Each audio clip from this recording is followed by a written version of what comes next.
Continuing coverage now, checking back in with farmers who had an eventful year. After a rough spring of late frost, then a long stretch of dry summer, apple farmers are bracing themselves for a bumpy harvest. We visited the Oakwood Fruit Farm in March as they worried over trees budding early. Late spring hard frost could kill these delicate buds, potentially wiping out the entire year's crop. The U.S. Department of Ag estimates this year's apple production could be down as much as 60%. Our own Danica Lewis went back up to Oakwood Fruit Farm as the owners began their harvest a few weeks early.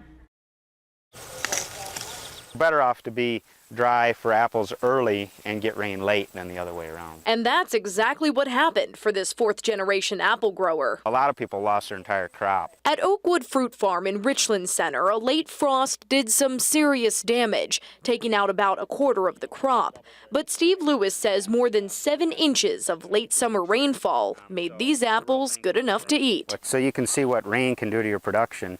Obviously, if you get 3 apples this size, you know, that one apple's the same size as those 3. Not to mention the more temperate climates gave these 180 acres of fruit some color, even though the harvest will hit 2 weeks earlier than usual. Days in the 70s and sunny and cool nights, that's what brings the color in the apples. And it all comes down to turning that apple red $10 into green.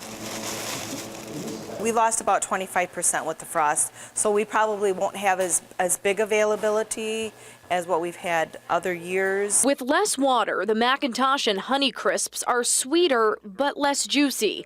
That could mean less cider and fruit for Judy Alvin to work with in the kitchen, where they make the farm's favorite apple-based sweets. Also apple-filled cookies.